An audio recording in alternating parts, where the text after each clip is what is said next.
¿Qué tal, amigos? ¿Cómo están? Pero muy buenas noches. Miren la ropa antes de hacer la presentación del programa de Perry Ellis que estamos vistiendo, con este blazer especial para la temperatura que estamos teniendo ahora. Segundo piso Shopping del Sol. Me están diciendo acá mis invitados que es un blazer especial también para carros hidrantes en Guaira. Así, lo vamos a hablar enseguida porque ese es el tema de la noche de hoy. Así que bienvenidos a Políticamente Incorrecto, la ropa de Perry Ellis, segundo piso Shopping del Sol. En un segundito les presento a los invitados. Políticamente Incorrecto es presentado por Tigo. En Tigo, el centro sos vos.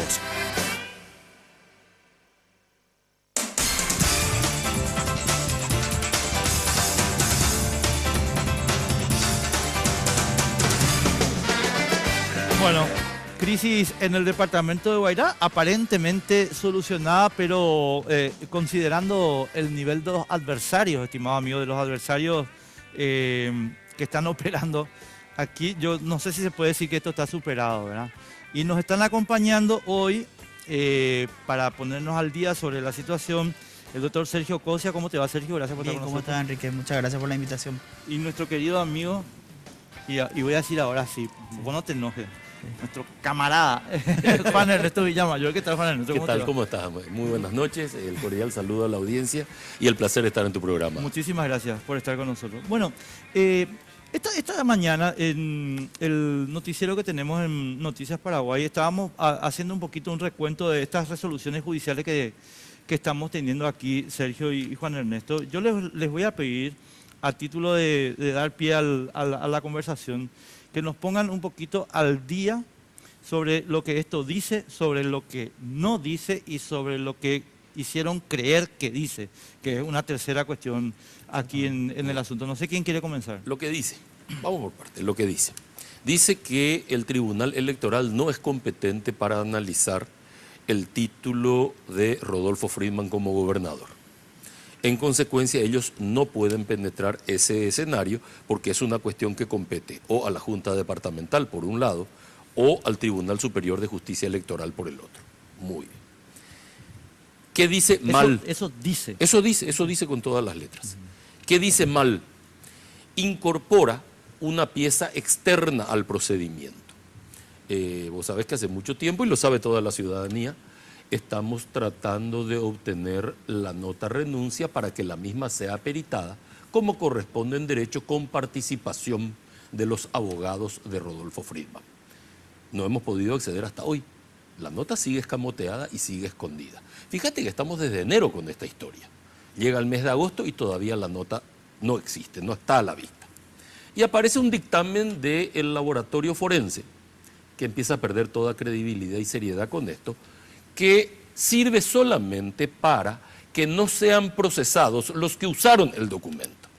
Sin embargo, acá se incorpora indebidamente como prueba, porque para incorporar una prueba a un proceso debe existir lo que se denomina control jurisdiccional de parte. Nosotros no tenemos el control de esa pericia, no se nos ha permitido participar nunca. No hemos tenido oportunidad de ver físicamente el documento. El documento pasó de una escribanía donde estaba depositado a la Fiscalía, sin que nosotros tengamos nunca a la vista el documento. Entonces sorprende que se tome como válido un elemento probatorio que viene entrando por la ventana al proceso. Eso está definitivamente mal en el análisis. Y al final, ¿qué dice? Mire, si fuese cierto lo que dice el laboratorio fiscal, entonces Friedman estaría desconociendo su propia firma, lo que no sería correcto, con lo que no hago lugar a esta demanda. Es decir, el único elemento que se tiene a la vista es un documento probatorio tergiversado que se incorpora indebidamente porque no hay control jurisdiccional sobre el mismo, que tampoco implica sentencia definitiva. Porque si el magistrado a mí me dice, mire señor, hay una sentencia definitiva de un juez en lo penal que dice esto, entonces yo puedo decir, caramba, tiene usted razón, hay una sentencia definitiva. Pero acá no hay ninguna sentencia definitiva, hay sencillamente un dictamen de un laboratorio que naturalmente por ser forense y por estar en relación de dependencia con la Fiscalía General del Estado, se encuentra también en relación de dependencia política con Horacio Cartes. Y a partir de ese momento, con eso dicen, no le hago lugar a la demanda de nulidad. Pero advierto una cosa, no puedo analizar el valor de quién es el gobernador. Si alguien tuviese que hacer esto, tiene que ser o la Junta Departamental por un lado, o el Tribunal Superior de Justicia Electoral por el otro, y no nosotros. ¿Qué dijo la Junta Departamental? Primero aceptó el documento y seguidamente lo rechazó. Y dijo, dejamos sin efecto nuestra resolución anterior porque asumimos que el documento es falso. Y en el día de ayer volvió a ratificar esta decisión diciendo, el señor Rodolfo Friedman es el único gobernador del departamento de Guairá. Es decir, todas las puertas están cerradas y jurídicamente este tema está finiquitado, se acabó, porque la única autoridad que puede decir quién es el gobernador ya lo dijo en 2 ocasiones, al dejar sin efecto esa decisión. Y uno de los que estaba ahí, y esto no es menos importante, un miembro de la Junta Departamental, que es el que recibe la nota en la residencia presidencial. En Burú-Villaroga. En Burú-Villaroga. Sí. Dice públicamente, yo recibí la nota en Burú-Villaroga de la mano de Pipo Alfonso, de un senador y del representante de la Cancillería Nacional. Y ahora yo te pregunto a vos. ¿Quién es el representante? Cándido. Cándido es representante de la Cancillería en Itaipú. Y ahora me pregunto yo, y te pregunto a vos y le pregunto a la señora que nos está viendo. Señora, ¿qué hace el representante de la Cancillería en el atraco a la gobernación? ¿Cumple órdenes del Servicio Exterior paraguayo? O sea, así la Cancillería defiende los intereses nacionales, atracando a las gobernaciones. ¿Qué rol cumple el Ministerio de Relaciones Exteriores en este tema? Porque acá resulta que hay responsabilidades que hay que aclarar muy bien. Este es representante de la Cancillería Nacional, el señor Cándido, es representante de la Cancillería Nacional, en consecuencia funcionario interno del sistema, dependiente del canciller nacional que está atracando una gobernación. Señora, ¿qué hace el canciller nacional metido en esto? Qué buena pregunta. Después vamos a hacer una relación. Sergio, además, ahí en el documento de lo que acaba de señalar Juan Ernesto, a mí también me llama la atención, y quiero que expliques, por favor, por lo menos lo que ustedes saben. Pero antes de seguir, le quiero aclarar a la gente, estimado amigo, que sí le hemos invitado a Pipo Alfonso y sí le hemos invitado a Cándido Aguilera, que no aceptaron venir. A mí lo de Cándido me extraña, porque con Cándido nosotros tenemos una muy buena relación, con Pipo no tanto, ¿verdad? Pero, en fin. Bueno, Sergio, ¿qué hace la firma de esta señora? Y no sé si se puede ver en cámara, Gladys Lahalle, en esta resolución.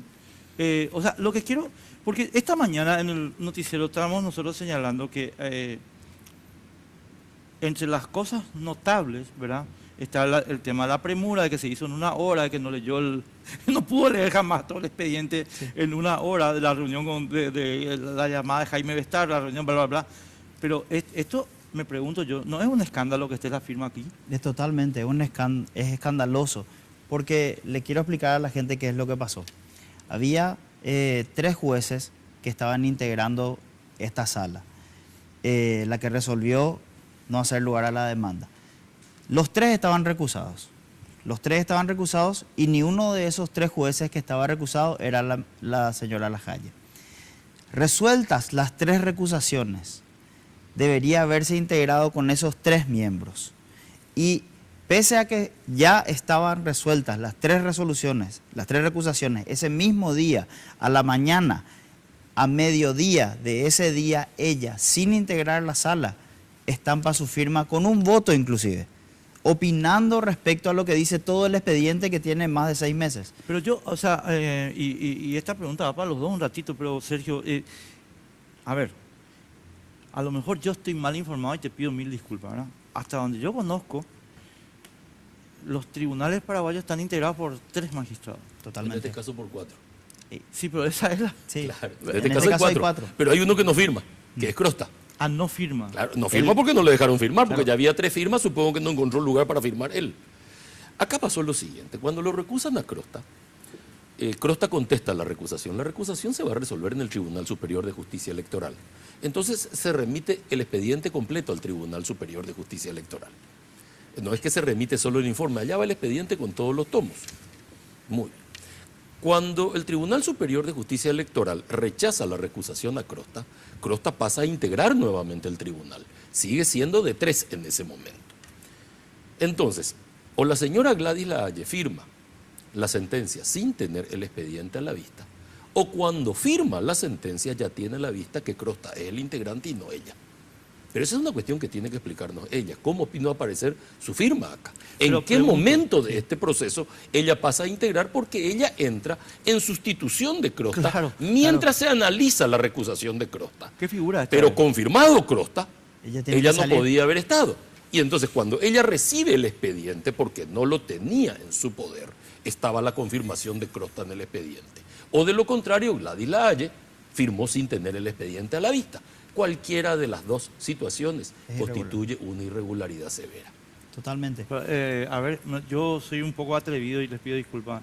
¿Pero qué es un prevaricato esto o no está todavía? Mira, arranca siendo nula la sentencia porque Para está empezar. firmada por un juez incompetente. Prosigue con su actuación cometiendo un hecho punible de prevaricato, porque ella no podía firmar en esas dos hipótesis que manifestó el doctor Villamayor.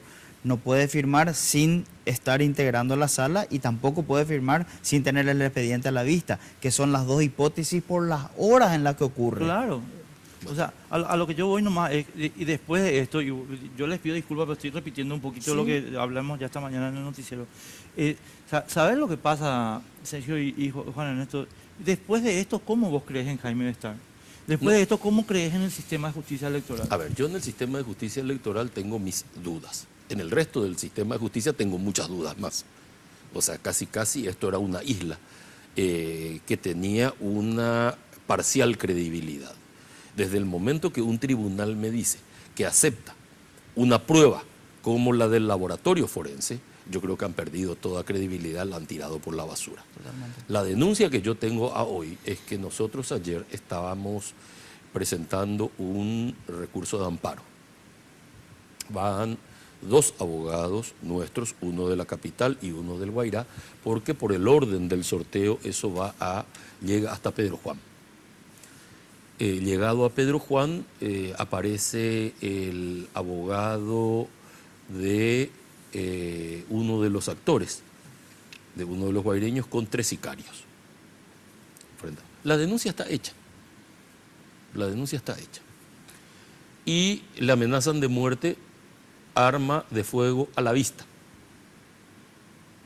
Que si presentaba ese recurso de amparo, lo iban a matar. Presentó... O sea, perdón, voy a ser grosero. Me estás jodiendo. No, te estoy Así diciendo mismo, toda la ¿no? verdad, la denuncia está hecha. Está denuncia hecha. Yo hablé en horas de la noche, y lo pongo de testigo, con el senador Acevedo, que es de la zona, y amigo personal mío.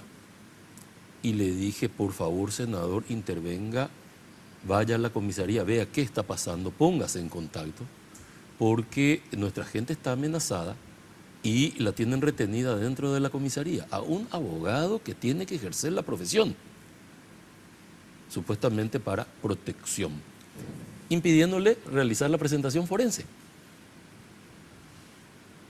Impidiéndole realizar la presentación O sea, forense. la comisaría prestándose al juego del... La policía prestándose a todo este juego. Muy bien. Se le garantiza la integridad física.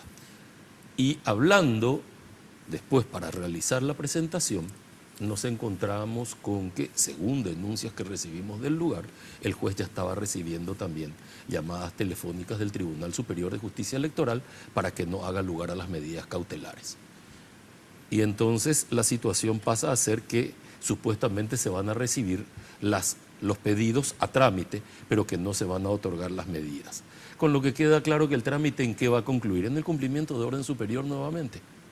Es decir, ¿qué sentido tiene que nosotros apelemos a organismos que claramente se están subordinando al poder político en toda la línea de actuación? Pero esto que vos estás contando, Juan Ernesto, Sergio, es descalificador de Jaime Bestar.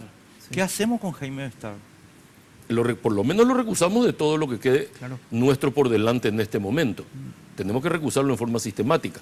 Pero la verdad es que no se puede, o sea, se pierde la credibilidad en el sistema Sí, cuando sucede este tipo O sea, de cosas. a ver, Juan El Ernesto, sistema pero está dice- corrompido. Es o el sea, sistema. No, no por eso, solamente porque una yo persona. A mí no me te admito una importa cosa. poco una persona u otra, pero es el sistema. No, yo lo siento mucho por Jaime, que entre paréntesis también es amigo, ¿verdad? Pero te digo nomás, yo siento mucho por Jaime que esté, digamos, bajando a este nivel una cosa que costó tanto construir, ¿verdad? Sí. Y agarrar y llamar por teléfono y decir, che, ni se te ocurra aceptar esta presentación. El doctor Roque Paiva estuvo ayer en horas de la tarde, noche, en el departamento de Amambay. Hay denuncias radicadas por Roque Paiva ante la comisaría y ante la fiscalía. Ellos son testigos, los policías, de que él fue amenazado por sicarios y los policías saben quiénes son los que le amenazaron. Sí. Saben quiénes son los que le amenazaron. Y fueron testigos de lo que pasó allí. Este es el momento en que no han actuado. Tenemos que irnos a la primera pausa, pero vos sabés que cuando ustedes están contando esto, Juan Ernesto, Sergio, a mí una diligencia sin prueba me hace acordar mucho a la declaración en secreto de Crípulo Sotelo, en el otro caso. En nuestro caso, sí. Y un asesor de Binacional operando en política interna me hace acordar mucho de Luis Canilla. Totalmente. El modus operandi es muy evidente. O sea, se declaró todo. O sea, Se declaró eso, pero, a ver, hay una cosa que es muy buena dentro de esto. Esta declaración de SOO, ¿para qué sirve? Para mostrar lo que está ocurriendo. En nuestras manos está rectificarlo. Totalmente. Estamos apenas a horas. De nosotros depende, no depende de nadie más. No depende de absolutamente nadie más. Señora, de usted depende. Señor, que nos está mirando, de usted depende. Vamos a ponerle fin a este asunto. Y le podemos poner fin votando. No hay otra cosa que hacer. Vote, señora. en un ratito estamos de vuelta con la crisis de Guairá, pero lo que la crisis de Guairá muestra sobre lo que pasa en nuestro país, estimados amigos.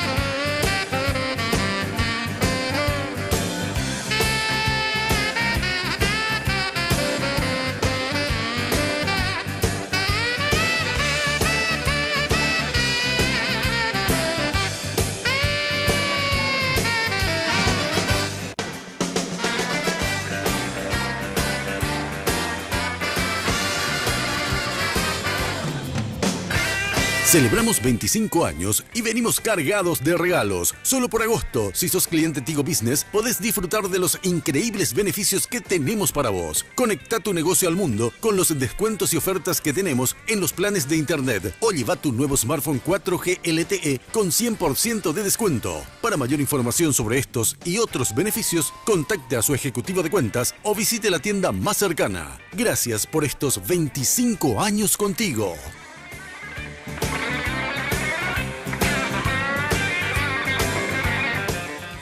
Nos estamos riendo, estimado amigo, porque te juro que lo que está pasando en nuestro país es digno de Zimbabue. No sé, o sea, yo no... Sí, de Zimbabue, de Robert Mugabe. Voy a empezar con una... quiero continuar un poquito con el paralelo que estábamos haciendo con el tema de Crípulo Sotelo, Luis Canilla y la situación que se está dando ahora. Si vos tenés esta cuestión en evidencia, Sergio y Juan Ernesto, de que la cosa se está operando a ese nivel, digamos, José Ortiz y compañía, ¿quién te dijo que esto va a parar? O sea, ¿quién les dijo a ustedes que esto va a parar porque esté resuelta la cuestión de derecho? No, es que la cuestión de derecho no... La cuestión de derecho está terminada, está agotada. Eso te quiero decir, no es que está resuelta, está agotada.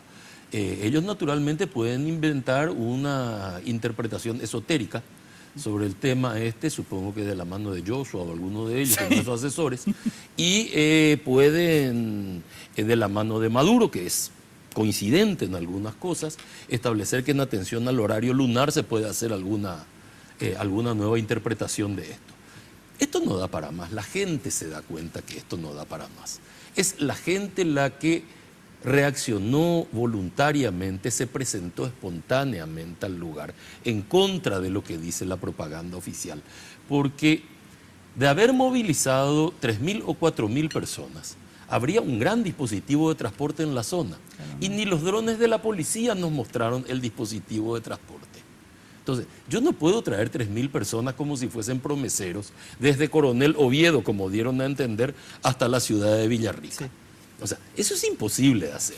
La gente es la gente del lugar, que se manifestó espontáneamente, ahí están viendo en las imágenes. Esa gente viene sola, viene, camina, es la gente del lugar que, cansada del atropello, estando incluso, ahí está la imagen, del carro hidrante delante del carro hidrante, deciden remover las rejas que estaban bloqueadas, y al quitar la reja, ¿qué hace la policía? Se retira. Ahí no hubo ni medio acto de violencia, hubo una discusión previa. Si se hubiese producido actos de violencia entre 3.000 manifestantes y 300 policías, yo tendría en este momento por lo menos un centenar de heridos. Claro.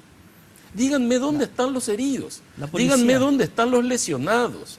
Acá no pasó nada. Ahí tienen la imagen, la estoy viendo en este momento, ahí estamos acompañando. La gente entró voluntariamente sin ninguna resistencia. Sí. Ingresó al local y cuando vieron los atracadores que la gente venía ingresando, huyeron por todas partes. ¿Quiénes y se ingresó pacíficamente. Se rompió un vidrio en el forcejeo, sí, y no más que eso. ¿Quiénes estaban en el edificio? O sea, ¿quiénes estaban en el edificio en el momento que se produce la movilización de la gente? Al momento estaba Oscar Chávez, que sale por la reja corriendo. Después estaba con sus asesores, con uno de sus asesores que fue el que dio la orden por escrito, sin ser abogado de la gobernación, da una orden por escrito al comandante de la Policía Nacional diciéndole que cubran el local. Vos me estás embromando. ¿No? Juro. O sea, José Ortiz y Tetaki, no sé. Sí. Claro, ellos dan la orden por escrito. Es más, cuando escrito, la policía, el jefe de policía del lugar, le envía una nota al fiscal para el atraco, en la nota le dice que el documento que él tiene a la vista es una nota de Portillo. Sí. Que es el abogado. Portillo es el abogado. Portillo es el abogado. Es decir, porque el abogado le ordenó. Él movió 300, 400 o 500 efectivos y 3 carros hidrantes. Así mismo. ¿Verdad? Como si ese comisario de policía tuviese capacidad de mover 3 carros hidrantes.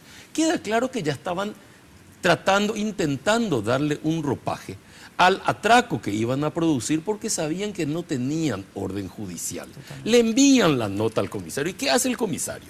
Le envía una nota al fiscal y le informa que en base a esa nota él iba a proceder y le pide que le acompañe. ¿Para qué quiere que le acompañe? Porque de este modo yo te convierto a vos en cómplice de lo que voy a hacer. Ahora vos, fiscal, sos cómplice del atropello. Cuando yo denuncie el atropello, vos no podés hacer nada porque vos viniste a atropellar conmigo. Y la fiscalía se prestó a ese juego. ¿Sabes qué? Cada minuto que ustedes están hablando, digo, mira, ahora esto como... Si querés te consigo otra agenda para que sigas. No, se te está acabando la hoja. Quiero que leas lo que dice el comandante. En base a la nota... Señor agente fiscal de la unidad número 1, abogado Carlos Feliciano Alvarenga, presente. Me dirijo a esa unidad fiscal con el objeto de elevar adjunto la nota fecha 11 de agosto de 2017, presentada por el abogado Jorge Portillo, en la cual comunica el acuerdo y sentencia número 14 del 11 de agosto, sala de acuerdo de miembros del Tribunal Electoral de Villarrica, firmado por Gilberto Aníbal Mesa, Gladys Lahaye e Isidro Chaparro Avente. En consecuencia, se halla plenamente facultado a ejercer el cargo de gobernador de Guairá el señor Oscar Chávez. Y en tal sentido solicitó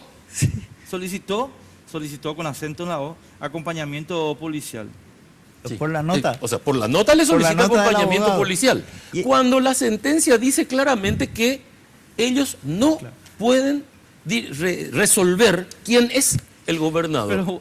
Y entonces, por la interpretación del abogado, se movieron 400 policías, 3 carros hidrantes, todos los cascos azules y la GEO. Y después, no, Sergio, decir, porque yo tengo que... Te quiero seguir con tu línea de pensamiento. ¿Qué es lo que no dice la sentencia? Lo que no dice la sentencia es que el gobernador Rodolfo Friedman dejó de serlo. Y mucho menos que Oscar Chávez sea gobernador. Claro, o sea, no Eso no dice la sentencia. Y eso es justamente lo que quisieron hacer creerle a la gente que decía. O sea, la reacción de la gente empieza porque está cansada, no solamente del atropello, sino también del engaño, de que le tomen a la gente por estúpida. Porque con la simple lectura de la resolución, uno ya se da cuenta de lo que dice la sentencia y en particular de lo que no dice la sentencia. Entonces ahí surge la indignación del ciudadano. Ahora, yo estoy hilando nomás, ustedes me disculpan que haga esta relación, pero ahora cuando se le procese a este comisario y eventualmente al señor jefe de policía, va a decir el fiscal general del Estado, no, pero la policía lo anda por su cabeza, vamos a dividir las causas. Como hicieron el 31 de marzo, ¿verdad? Claro. Resulta que se movieron 4 comisarías con sendo despliegue de equipamiento y compañía y esto no fue ordenado por nadie. Sí. O sea, 3 carros hidrantes, 300 hombres, Sí. por la orden de un abogado particular. Por la Totalmente. orden de un abogado particular. Y le dieron pleno convenio y le dicen al fiscal, venga, acompáñenos usted. O sea, De Y modo después- tal que usted es nuestro cómplice. ¿eh? y después se enojan. Al día siguiente no nos pisemos la manguera entre bomberos. Y después Ya se acá enoja, participamos. después se enoja José Ortiz cuando se le señala que está en un problema. Ahora, Entraron subrepticiamente, en hora no hábil, por eso pudieron ingresar. De todos modos, bajo la administración de Friedman la puerta está abierta. no, pero Juan Ernesto y Bajo la Sergio, administración de la policía la puerta está cerrada. déjame recomponer un poquito la Sí, cosa claro que no, sí, encantado. no, atendeme. Una policía que responde a particulares, que ya viene respondiendo a particulares desde el día 1 de este gobierno. ¿Vos pensás que solo la policía es? No, Ministerio Público, No. tribunales. Te pregunto más. ¿Vos sabés cuántas llamadas telefónicas reciben los ministros del Poder Ejecutivo cada vez que se llama a una licitación o se va a adjudicar una obra? Tengo alguna idea. Ah, no, porque para dar la impresión de que acá hay mucha gente preocupada por el movimiento de la policía y la seguridad pública, solamente. Ay. Sí, pues estamos siempre preocupados, por eso llamamos. Claro. No, a lo que voy nomás es, si vos tenés un poder que está manejando de este modo privatizado la policía y la fiscalía y que el presidente del TCJE es parte de este engranaje, yo lo que no comparto con ustedes es la confianza de que esto terminó. Esto no terminó. O sea, Juan Ernesto, no me sorprendería que vos esta noche te vayas a la cárcel y que Sergio tenga que hacerse cargo de una parte de otro atraco. De los gastos que se haga cargo, no de la utilidad. De hecho, el comisario, creo que de la tercera, de apellido Argüello. de la ciudad de Villarrica, presentó una denuncia en mi contra por ser abogado. O sea, Cosa que le agradezco al señor Argüello, ¿verdad? o sea, porque me acabo de enterar que ser abogado es delito. es delito. Es delito. Entonces yo también aprovecho esto, invito. Mañana voy a hacer una presentación ante el Colegio de Abogados del Paraguay con una copia de la denuncia del comisario, donde él habla de la existencia de un policía lesionado y habla de la existencia de hechos violentos y describe no la conducta ni qué hizo uno ni qué hizo otro, que es una cosa muy divertida, sino que explica quién es quién. Entonces dice, acá está el señor Rodolfo Friedman, que es gobernador. Está, con lo que queda claro, que es gobernador. Juan Ernesto Villamayor, que es su abogado. Está el senador, hizo Alvarenga. Alvarenga, Sí. Está el diputado Alvarenga, Alvarenga. está el senador Ovelar, está en el momento de entrar, Mario Abdo Benítez, que llegó 2 horas después. O sea, queda claro que no tienen idea de lo que pasó. Mario Abdo Benítez, el vicepresidente de la República, Juan Afara. Pero ellos quieren que están todos en la cárcel. Sí. O sea, no sé cómo te Naturalmente. explico. Y le entrega esa nota al fiscal ayer en horas de la noche.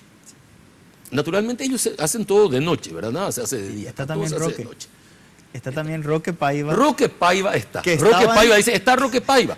Y Roque Paiva estaba en Pedro Juan en ese momento. Amenazado de amenazado muerte. El pobre y Roque presentando- Paiva amenazado de muerte. estaba amenazado de realmente. muerte allá, está atropellando la gobernación en el mismo momento. Es una ¿Verdad? Porque en vergüenza. ese momento era el momento en el que a él lo estaban amenazando. ¿Cómo se de llama muerte. este comisario?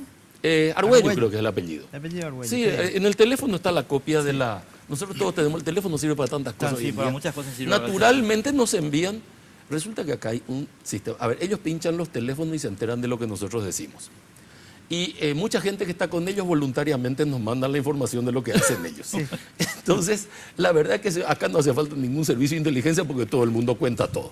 Lo primero que recibimos es la copia de la nota, donde queda claro que el comisario Arguello no sabe cómo se escribe su apellido. Sí, porque- ¿verdad? Porque sí. le faltan creo que un par de letras, Sí. pero no importa. Arguello, dice. O sea, todo es de los nervios, es de la tensión, del haga ahora, le estoy diciendo Ahora, pues que haga. ahora, que no obedezca, matar, pues. no Milcia obedezca, de pero Argüello ahora. se llama. Milcia de Argüello. Le estoy escuchando al señor Y Ortiz. vos tenés ahí la lista de la gente mencionada, Sí. porque es de lo más divertido. A mí me ponen abogado, o sea, queda claro que es el ejercicio profesional mío el que le incomoda. Con lo que queda claro también que el Colegio de Abogados y las asociaciones de abogados deberíamos levantar la mano y decir, señores comisarios, ustedes no pueden presentar denuncias fiscales contra los profesionales que ejercen la profesión por el hecho de ser tales. Es una cosa ya francamente ridícula perseguir al profesional de la matrícula porque sencillamente está defendiendo a la contraparte. O lo que quieren es un estado de indefensión para todos aquellos que no comulgan con los intereses de los legítimos gerentes. Tenemos que irnos a la pausa, a la vuelta. Esto, si ustedes me permiten, quiero proyectarlo a nivel nacional. Claro, Por encantado. favor, en un segundito.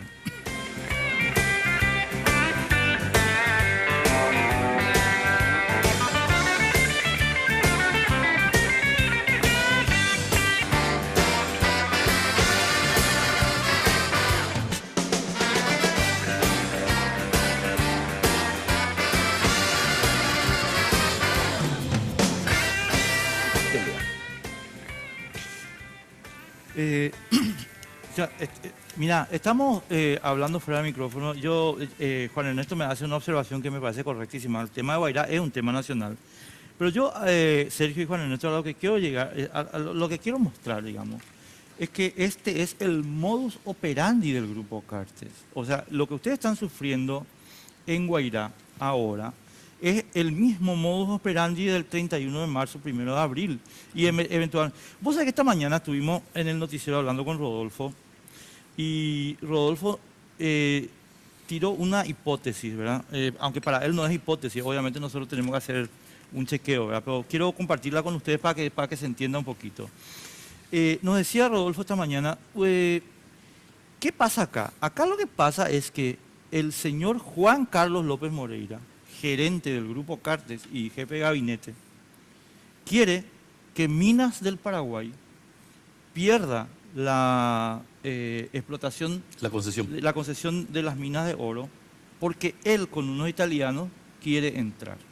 Y entonces es donde se entiende un poquito por qué Le interesa. todo el gobierno, policía, fiscalía, ¿cómo se llama? Jaime Bestar, está operando en conjunto porque, claro,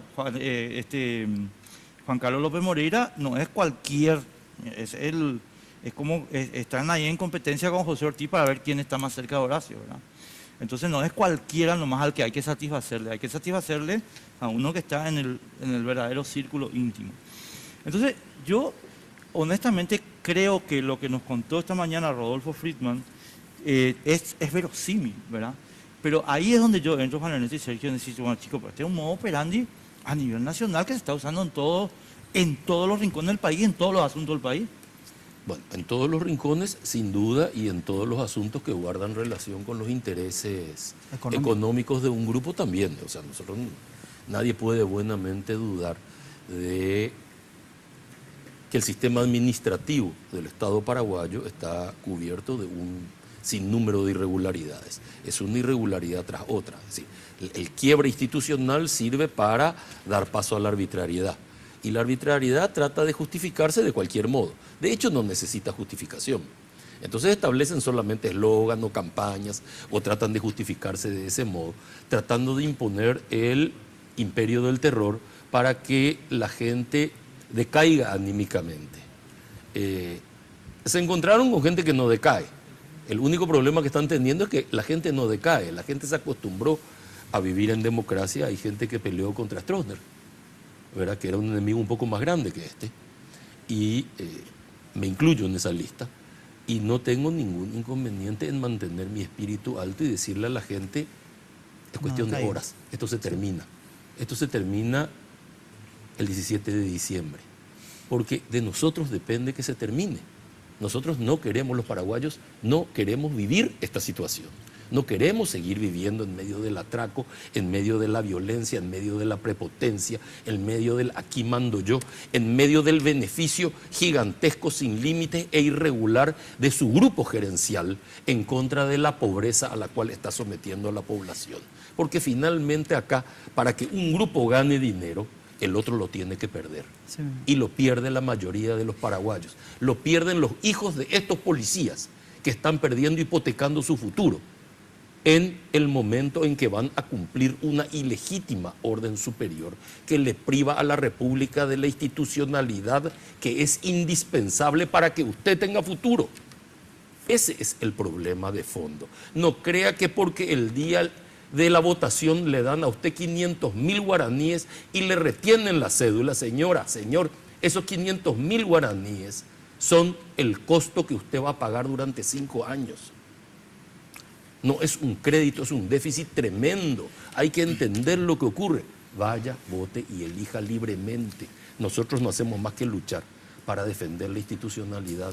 Sergio, yo no sé si vos estás metido en el tema, pero quiero... Esto que está diciendo Juan Ernesto, yo comparto. Quiero decirle a la gente que yo comparto esta descripción de situación, ¿verdad? Pero un tipo que, hizo el 31 de marzo, un tipo que hizo Guairá, un tipo que está operando de este modo, como es el señor Cartes, no se va a detener en no hacer fraude electoral. En consecuencia, cuando Juan Ernesto dice, señor, vayamos a votar, yo comparto, vayamos a votar, pero chicos, pues si Jaime Bestar, el presidente del Tribunal Superior de Justicia Electoral, el que tiene que garantizar que mi voto se cuente, está con ello, ¿qué hacemos? Mira, y tenemos él no garantiza que el voto se cuente. No, el que garantiza que el voto se cuenta soy yo. Somos nosotros, nosotros estamos en la mesa, nosotros verificamos lo que está pasando. No es un sistema de transmisión. Claro. Nosotros verificamos lo que ocurre mesa por mesa. Hoy la mesa se convirtió en el factor más importante de las votaciones. Y la gente, yo te quiero contar 2 anécdotas que guardan relación con lo que estás preguntando. En 2 ocasiones tuvimos este inconveniente en el Guairá. La gente está podrida, está cansada. La gente se va y se manifiesta libremente y llegan y la policía nos agradece a nosotros cuando terminamos los conflictos. En la primera ocasión, recordará Juan Ernesto, nosotros llegamos, terminado el conflicto, cuando trajimos la orden judicial, el comisario a cargo nos dice, gracias doctor, porque ya en Pucuma nosotros ya no queríamos hacer esto, está mal todo, esto no soportamos. La propia policía nos decía que ellos no querían saber nada del conflicto que le estaban generando. Después de eso nos encontramos con este segundo conflicto. La misma policía le tuvieron hambreado desde el sábado. No le dieron de comer a la policía se estaba desmayando. Nosotros llegamos, Marley, la esposa del gobernador, y el gobernador dispusieron que se le dé de comer a esa policía, que supuestamente estaba para resguardar los intereses de la orden del otro abogado.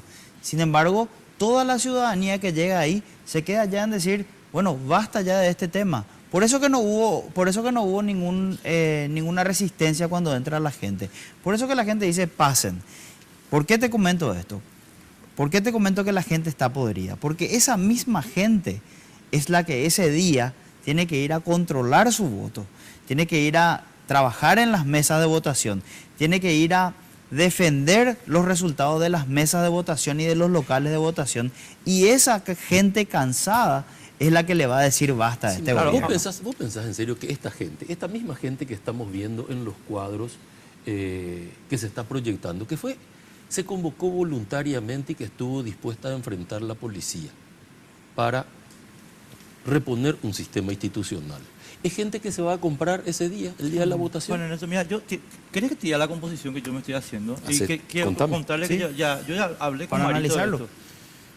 A mí me asusta lo siguiente, ¿verdad? Vos te vas a votar, vos controlás la mesa, tenés tu gente en mesa que es firme, confiable, y efectivamente se hace el recuento. Ahora, el problema nuestro, hasta donde yo sé, y ustedes me corrigen por favor, pero hasta donde porque yo dejé la actividad de apoderado del partido en el año 90 y no sé cuánto, ¿verdad? Así que ya pasó un buen tiempo. Pero hasta donde yo conozco el tema es, yo termino el recuento, asiento el recuento en un acta y el acta se transmite. Sí. Ahora, ahí es donde entra Jaime Bestar, ¿verdad? A ver, vestido de Drácula. Que llega, se suscriben 3 actas. Sí, espera, te termino el Más escenario. la cuarta. Te termino el escenario. Entonces, ahí es donde entra Jaime Bestar vestido de Drácula y el acta donde vos ganaste, por decirte, 117-80, se convierte en un acta donde vos ganaste 117-116. Vos tenés tu acta también, pero el acta oficial tiene ese resultado. ¿Qué hacemos con eso? No, yo tengo fotografiada el acta oficial, son 3 las actas, una está yendo una va al Tribunal Superior de Justicia Electoral, 2 van al Tribunal Partidario, 3 certificados que se firman, o 4 o 5 o 10, depende de la cantidad de movimientos, que haya más un acta que es la que se transmite vía TREP, que nosotros acompañamos hasta la transmisión y de la que también tenemos copia. Sí. Entonces nosotros tenemos todo un archivo documental de lo que pasa mesa por mesa, con el nombre de cada persona que está en la mesa. Yo tengo todo eso cubierto para el día de las elecciones, de modo tal que yo tengo un respaldo documental, firmado por ellos, no por mí, por ellos, de que este es el resultado de la mesa. Hoy el fraude electoral tiene un espacio mucho más pequeño. No digo es imposible, es posible, pero es difícil de practicar si uno monta como nosotros estamos montando, tenemos casi totalmente montada ya, una estructura suficientemente eficiente, capaz de controlar lo que ocurre en cada mesa y de transmitir en forma inmediata la información. Y que nosotros, desde la organización central, desde el puesto comando de Marito, tengamos un seguimiento adecuado, claro, minuto a minuto. A lo que yo voy es que, perdón Sergio, una cosita nomás, y con mucho gusto tener el uso de la palabra. Más lo que digo es, TREP, TCJ y TEI, o sea, el Tribunal Independiente Partidario, ¿cómo se llama en la ANR, verdad? Sí. Mira, con el Tribunal Electoral Independiente, entre comillas, también tenemos una denuncia que estamos presentando mañana, donde un miembro titular, el doctor Benito Torres, resulta que es el abogado de un candidato de Honor Colorado. El abogado Arnaldo Samaniego. Es el abogado Arnaldo Samaniego. Ustedes lo vieron en la conferencia de prensa hace algunos días, ¿verdad? Benito Torres explicando. Entonces resulta que si el miembro titular del Tribunal Electoral Independiente es abogado de una de las partes, naturalmente habla poco en favor de la independencia, que es indispensable. Nosotros ponemos las cartas sobre la mesa. Te vuelvo a decir, no para desanimar, sino para mostrar y para decirles, señores, esto no es posible. Dense cuenta que no es posible lo que está pasando. Y existe una posibilidad, y yo coincido contigo, de que haya un fraude electoral, pero el fraude electoral es una proporción. Claro, siempre es fácil. Cuando aumenta la cantidad de votantes, se hace impracticable. Si nosotros tenemos 60% de participación, 70% de participación, no hay fraude que va a atajar a la gente. No hay modo de hacerlo. Ellos pueden comprarme 5.000 cédulas, 10.000 cédulas. ¿Qué pasa si participa 1,5 millones de personas? Claro, no hacen volumen. Sergio, voy a decir algo. Yo quiero decirte que hay un sistema, además, de todo el sistema que explicó Juan Ernesto. Esas actas pasan por un escáner que están fuera de la red, no están en internet. Pasan por un escáner que directamente va al resultado al TREP. Entonces, ahí hay un mecanismo de seguridad que antes no había.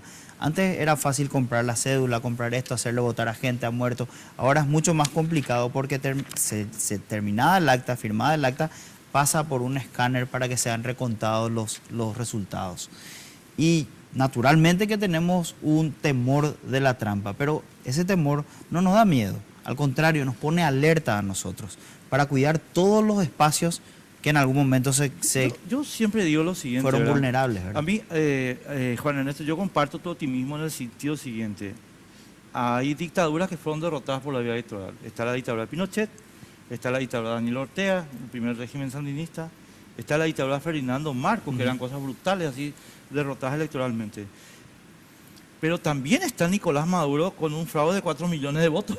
Sí, Sí, no claro. tengo duda. Entonces, vos decís, sí, pasó eso también, pero también están, o sea, digamos, los demócratas pudieron trabajar para vencer dictaduras, pero las dictaduras también trabajan para vencer a los demócratas. No, claro, a ver, pero no, yo no voy a hacer el cuento del león que me persigue, es un cuento muy viejo, hay mucha gente que no lo va a conocer y no lo voy a decir en este momento por un poco grosero, pero al final terminaba diciendo, pero vos querés que el león me coma. Claro. Es decir, yo tengo que poder establecer los mecanismos, yo tengo el fraude electoral a la vista, ¿qué hago? Lo prevengo, Claro. Claro. establezco los mecanismos para que no se produzca. Lo que estamos es desarrollando todo un sistema para que ese fraude electoral no se produzca. Una preguntita más sobre el punto. ¿Ustedes se dan cuenta que el aparato mediático de Cartes va a producir resultados falsos? Ustedes Sin saben. duda. Totalmente. Así como producen información falsa todos los días, como tratan de implantar una cosa y se contradicen 24 horas después. Te voy a poner un solo ejemplo. Ante la opinión pública instalaron que el movimiento Colorado Añetete era absolutamente irresponsable porque sus senadores habían aprobado una ley, estamos hablando del tema del subsidio, Sí. Sí. porque en la ley que se había aprobado no estaba la lista de beneficiarios. Somos de una irresponsabilidad sin límite, pero ¿a quién se le pudo ocurrir una cosa así? Que es un verdadero atentado. Después viene el ministro Baruja, el PC. Escucha las condiciones del movimiento Colorado Añetete, va a la residencia presidencial y hace lugar parcialmente, no totalmente, parcialmente al reclamo del movimiento Colorado Añetete y presenta un proyecto de ley para que se apruebe el veto acá y decir vamos a tratar este proyecto de ley. Casualmente el proyecto de ley firmado por Horacio Cartes no tiene lista de beneficiarios. Entonces, ¿dónde estaba el requisito de la lista de beneficiarios tan cacareada en todos los medios de comunicación como que era el factor que iba a destrozar el país? Y presentan un proyecto de ley que es exactamente igual. Yo no te estoy hablando de que sean coherentes los medios del Grupo Cartes. Vos me estás La coherencia diciendo- es algo que le falta. La coherencia no muchísimo, tienen, coherencia no no tienen. Por eso te digo, a ver, a mi edad, que yo tengo algunos años más que ustedes, yo recuerdo la época en que yo compraba la publicidad. Hoy no la compro, la razono. Claro. Ya no creo lo que se dice del modo que se dice. Cuando algo me interesa, lo investigo, lo reviso y lo analizo. Me cuesta mucho creer en la propaganda oficial porque tiene un severo contrasentido. Por ejemplo, me dice, una cosa que me dice, se establece en la propaganda oficial. Marito, un candidato sin propuesta. Claro, la vigencia de la Constitución Nacional no constituye propuesta. No es propuesta para ellos. No. No. La institucionalidad de la República no es propuesta para ellos. La defensa de los intereses ciudadanos no es propuesta para ellos. La atención a la salud de la gente no es propuesta para ellos. El tema de la educación no es propuesta para ellos y el tema de la seguridad no es propuesta. ¿Y qué me propone su candidato? Porque resulta que escribe a la mañana con la mano y una hora después borra con el codo. Habló del matrimonio igualitario, Liz, una hora después. Presentó un eslogan fascista. Dios, Por patria y Twitter. familia. Sí. Una hora después había desaparecido. Sí. Y en su página presentó un copy-paste En inglés. en inglés de un proyecto ajeno. Salió nada. Una hora después, ¿cuál es la propuesta? Voy a continuar el mismo modelo, es decir, va a aumentar la pobreza, va a aumentar la división en la sociedad, La inequidad. la inequidad, va a aumentar el desempleo y vamos a garantizar que los gerentes siguen controlando todos los ministerios de la República. Si ese es el modelo, si es esa la propuesta. O sea, yo no puedo comprar cuando lo veo, lo analizo, miro qué hace cada actor, veo el comportamiento del sector público, veo la defensa institucional del otro lado. Yo no puedo comprar fácilmente la propaganda de ahí no hay propuesta. Porque es un eslogan vacío de contenido, absolutamente vacío de contenido. Casi hecho para tontos que sin razonar repiten sin sentido lo que se le dice. Ese es su que- mecanismo. Pues no, tenemos- Ese es el mecanismo de defensa de ellos. Ellos repiten. Vos le preguntás algo y ellos te te salen con, ustedes no tienen propuesta. Y vos les decís, tenemos la propuesta, ustedes no tienen propuesta, ustedes no hacen tal cosa. Y son ellos los que atacan. Dicen, No, ustedes paren de atacar. Es un mecanismo de repetición. Es un mecanismo de repetición. repetición. A ver si algo entra. Lo repito 500 veces, algo de cierto debe haber. Pues repítanlo todas las veces que quieran. Pero en la República del Paraguay, lamentablemente para el sistema de repetición, hay gente que es pensante. Total. Sí, Verá, yo adquirí la capacidad de pensar después de los años. Debo reconocer que antes no la tenía tampoco. Quizás sea la madurez la que te da un espacio de más calma y te permite visualizar las pero cosas los desde jóvenes otra están en eso perspectiva. también. Pero yo estoy seguro que muchos jóvenes piensan más de lo que muchos políticos creen y Totalmente. ven la diferencia entre una cosa y otra. Esto que pasó en Guairá es la diferencia. Esto marca la diferencia. ¿Qué dijo la gente? No Nada. compro la propaganda. Claro, Vamos a ir no, a la se quedó pausa. quieto. Un ratito para entrar al último bloque. Estamos de vuelta en un ratito.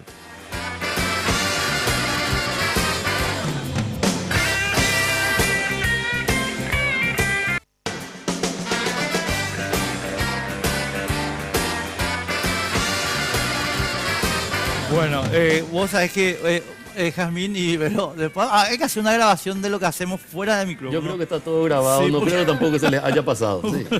Realmente impresionante. Bueno, tenemos 5 minutos para despedir el programa, así que les voy a pedir, Juan Ernesto y Sergio, por favor, yo no sé si la palabra técnica es correcta, una perspectiva de lo que va a hacer Rodolfo en Guairá. O sea, ¿qué esfuerzo va a hacer Rodolfo en Guairá para desactivar esto si cabe? Y si no, bueno, a ver, Juan Ernesto, ¿cómo? Rodolfo va a hacer una única cosa. Va a poner en orden el aparato. En este momento está afectado porque se ha robado mucho documento. Sí, no Se han conté, robado se robó. equipos, se robó. Se se robó mucho inventarió ya documento. eso, entre paréntesis. Esta mañana Sí, se está estaba haciendo el denunciando inventario, es eso, ¿verdad? muchísimo. A toda esta gente por sustracción, atropellos, y hay una serie de delitos que van a ingresar ahí, pero hay mucha documentación que falta.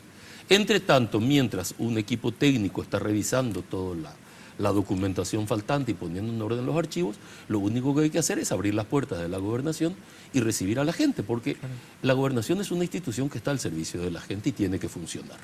Y eso marca una diferencia esencial. Nosotros no necesitamos cascos azules para estar atrincherados. Nosotros necesitamos abrir las puertas para que venga la gente con su legítimo reclamo y darle una solución. Y lo que Rodolfo va a hacer es eso.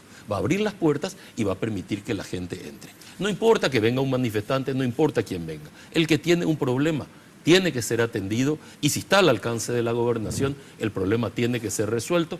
Rodolfo es una persona que conoce muy bien su trabajo institucional y lo va a llevar adelante desde esa perspectiva y con esa finalidad. Sergio, rápido, antes, o sea, tengo una preguntita más, pero antes, el inventario. Pues esta mañana cuando hablamos con Rodolfo dijo, mira, se robó tanto documento que estamos tratando de hacer ¿cómo está eso ahora, a esta hora? Se está haciendo el inventario, no se encuentra, más de la mitad de las cosas que se estaban buscando no se están encontrando y surgen, por ejemplo, las personas que están haciendo el inventario están desesperadas porque es gente que trabajaba ahí y, por ejemplo, le desapareció su dinero. Ese que vos dejás para comer tu empanada, bueno, ese llevaron. O, por ejemplo, encuentran en una caja 30 despidos injustificados. Y entonces la gente está desesperada y ante toda la situación catastrófica en la que dejaron después del atropello, a la gente le está costando terminar el inventario de la documentación desaparecida, que es muchísima. ¿Y máquinas llevaron también? Ellos iban, sí, Llevaron dicen que máquinas, llevaron dos Eh, PCs llevaron. ellos iban a echar a todos los funcionarios y colocar toda gente leal a ellos. O sea, ese era el... De hecho, lo hacen todos los días. Tampoco debería extrañarnos No, eso, no, ¿verdad? o sea, es un Hay modo mucha práctico. gente, mucho funcionario público que tiene muchos años de antigüedad, que entra por concurso y son quitados para colocar al día siguiente un incondicional Escuchaste al que, proyecto. no sé si escucharon, esto no tiene nada que ver con el tema de Guairá. Dice que se fue Jimmy Spalding a Burrizaroa y le dijo Horacio, acá tenés 35 que hay que meter. Y dice que Spalding le dijo, pero señor presidente, no sé qué, meta, o para que usted cree que... pero no sé si es cierto, ¿verdad? Le tengo que llamar a Spalding a Y que- habría que preguntarle, ¿verdad? Es muy posible que lo nieguen. Conversaciones públicamente. probables, pero no imposibles. Probables, pero no imposibles. Señores, muchísimas gracias por estar con nosotros. No, por Para favor, Ernesto, el placer Sergio, es nuestro. Muchísimas gracias. Nosotros nos vemos el martes que viene, así que Atentos a las 22 horas en Políticamente Incorrecto. Chao. Políticamente Incorrecto fue presentado por Tigo. En Tigo, el centro sos vos.